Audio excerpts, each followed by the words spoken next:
This happened back in 2016, during that sort of killer clown phase. I don't know if you guys remember that, but if you were in the US during that time, there's a good chance you know what I'm talking about. Basically, in 2016, this sick trend where people would dress up as clowns and scare people became insanely popular. It had a lot of people scared, and rightfully so, as some scary stories came from the whole ordeal. But if I'm being honest, it never really bothered me, at least at the time. Now, I think it's important to note that I had just recently moved, and because of that, I started going to a new high school. Word must have got out about my Snapchat username, as I had a ton of new people from the school adding me. I had given my username to a few people, so I didn't think it was that weird. I simply added everyone back that added me. I checked, and most of them showed up on the snap map nearby to my high school, so it wasn't like I was adding back complete strangers. I remember it was Friday. I had just gotten back from school, and it was 8 p.m. The reason I'd stayed so late was because the school had volleyball tryouts that same night, and back then I was really into that sort of thing. I remember when I got home, I got something to eat when my cousin texted me, asking if she could come over. I of course said yeah, since after all it was a Friday, and around an hour later we were sitting in the living room watching Netflix. At some point, I don't remember exactly when, I jokingly told my cousin to look out the window just behind her. A little weird, I know, but we always used to mess with each other and try to scare the other person. Though, this time, when she looked over her shoulder, she didn't look back right away. She replied, saying she thought she actually saw someone. Not thinking anything of it, I just figured she was trying to scare me back, and pretty much forgot about it. That was until about an hour later, when out of nowhere my dog jumped up, ran to the front door, and started barking aggressively. My cousin and I both looked at each other. Something to be noted is my dog is insanely quiet, only barking when he feels threatened. It actually startled me, as I hadn't even heard him bark for months. I thought it might have been possible that he heard a noise from the TV or something, but the movie we were watching had ended like 30 minutes ago, and we were both just sitting in silence on our phones. Keep in mind, at this point it was around midnight. Finally, around 1 a.m. my cousin and I decided to go upstairs and start getting ready to go to sleep. I still remember this moment perfectly to this day. I was laying down, on my phone checking Snapchat, when I decided to open the snap map. And that's when I saw it. According to the map, 4 other people were at my location, as in close enough to where Snapchat groups your Bitmojis together. One of them was my cousin, but the other 3 were random Bitmojis I'd never seen before. I started thinking of all the possibilities of who would be this close to me. I went through all their profiles, but I didn't remember adding a single one of them. I knew I must have at some point without realizing it, as like I said, I had been adding a lot of new people recently.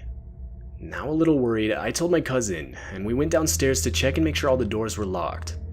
Something that should be mentioned is it had been snowing for a better part of the day, and as we checked the doors, we couldn't help but notice fresh footprints signifying people had been walking around the property.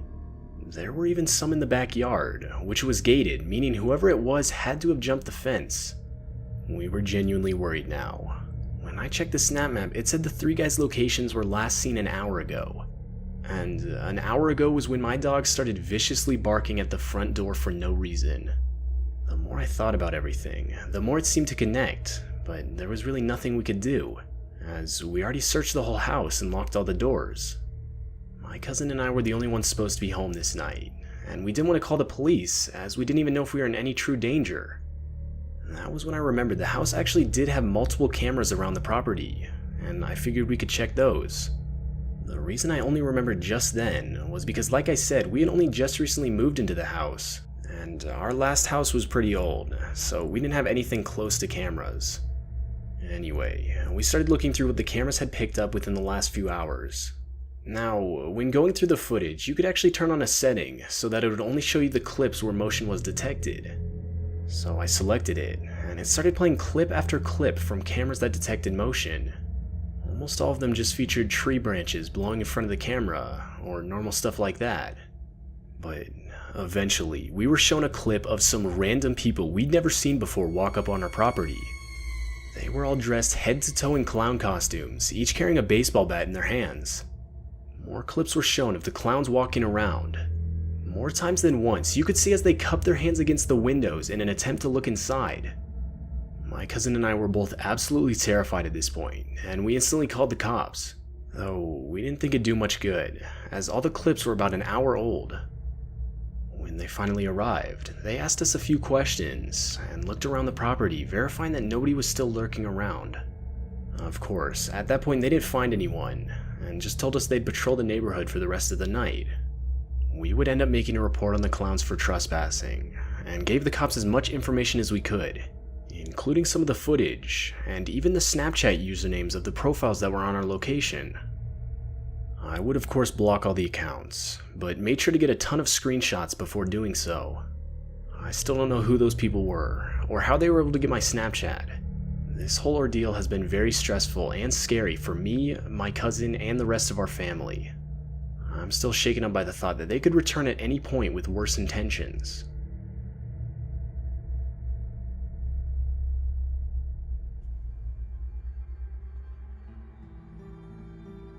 A couple years ago, when I was 15, I was really big into Snapchat. I was kind of obsessed with building my Snap score, so I would add random friends and accept random requests to do so. It was pretty weird, I know, but being that young, my Snap score was a number that mattered to me for whatever reason. Now, a lot of my friends from school and I have this group chat. I remember it was a Saturday when one of them mentioned we should go to the mall. A lot of them agreed, and I wanted to as well, but realized I didn't have a ride. So I posted it on my story if anyone was able to pick me up and take me. I was more so expecting someone I knew to respond, like my cousin or something. But I got a Snapchat back from this guy I'd never talked to before. Or at least his Bitmoji was a guy. But either way, I didn't know who it was. It said he was my friend on Snapchat, but we had never had a single conversation, or even shared any pictures back and forth before. He texted me something about how he was bored and had nothing better to do. I remember responding to him, asking if he even lived in the same state. It turns out he did, but the town he said he lived in was at least a 2-hour drive from me. I told him not to worry about it, and I didn't want him to drive 2 hours just to take me to the mall. But he quickly responded saying why not. At this point, the whole conversation felt off to me, but he insisted. I finally ended up agreeing. I told him he could come pick me up, but only if he was willing to send me a picture of himself. I was just trying to be cautious. A couple minutes later, he sent me a snap.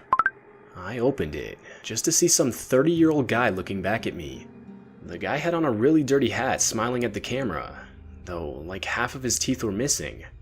The caption on the snap said he was on his way. I sat there for a second thinking it over in my head. How did the guy know where to pick me up? He didn't even ask for my address. That's when my heart dropped, realizing I had my Snap map on, meaning that anyone I had as a friend on the app could easily find my address. I panicked and quickly responded to the guy apologizing, saying I actually had a closer friend willing to take me. Now, obviously that wasn't true, but the fact that this guy was willing to drive 2 hours to pick someone up he had never even met before, just from their location on the Snap map alone, gave me an off vibe. Plus, the guy looked insanely creepy, definitely not someone I'd feel comfortable being around. The guy opened the Snap a couple minutes later, but never responded. As far as I know, he never showed up. Though, I live in a cul-de-sac, and usually we wouldn't get any cars passing by our house.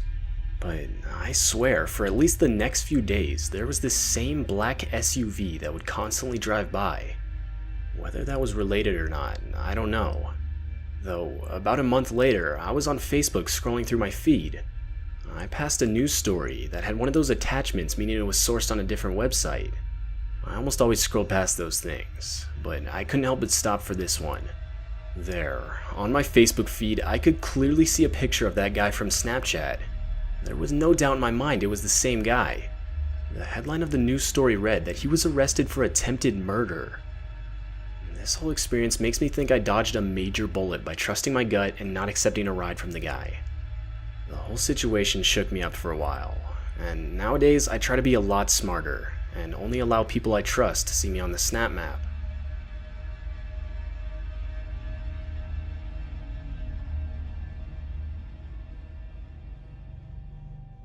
I'm a female, and when I was a sophomore in high school, I took a lot of different classes. One of them I don't think I'll ever forget. It was a history class, and the regular teacher for the class had another job on top of teaching. And because of this, we would often get a substitute teacher for the class. It was always the same guy. I would say he was at least in his mid-50s. Nothing ever struck me as odd about him, since if I'm being honest, I rarely even ever paid attention in that class. That was until one day. I was in the middle of working on a project he assigned, but every time I looked up from my paper, he was just staring at me. Every time I would look at him, he wouldn't even break eye contact and try to play it off either. One of the times I looked up, I noticed he had his phone pointed in my direction. It looked like he was taking pictures of me. I of course was creeped out, but didn't say anything in case I was wrong. Anyway, a few weeks later, somehow, which I still don't know how to this day, the guy found my Snapchat username and added me. I knew it was him too, as he had his full name on the account. I didn't know what to do, but I still regret the decision I made. Knowing he had an influence on my grade, I ended up adding him back. A few minutes later, he sent me a snap saying hey. He had his face in it and everything. At this point, I knew something wasn't right. I took a screenshot of the snap and left him on red. He quickly followed up with another snap, this time a black screen with a question mark as the caption. I again left him on red and forgot about the whole situation. Over the next few weeks, there were multiple occasions where I would check the snap map just to see him not far away. And this would happen anywhere too, not just at school. I would be at the mall with my friends, for example, and see he just so happened to be at the same mall. Or even sometimes at school, when I knew for a fact he didn't work that day. Though, overall, for a solid month, nothing but those supposed coincidences took place regarding the whole situation. But of course, a few days later I would get a random message from him. I could tell it was a chat this time, and not a regular snap. I opened it, and I was absolutely horrified. He sent around 50 pictures of me in pretty much any situation.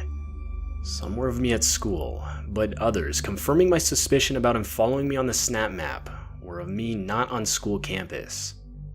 Obviously, I left him on red, screenshotted everything, and blocked him. I instantly told my parents, and they notified both the school and the police. It's been 2 years since the situation. I'm a senior now, and ever since he sent the pictures, I'd never seen him again. I can only assume he was fired, as we actually got another substitute teacher who was really nice. Overall, the whole situation was really disturbing. The fact that I had someone following me around and taking pictures of me just based on my location on the snap map for a good month of my life absolutely terrifies me.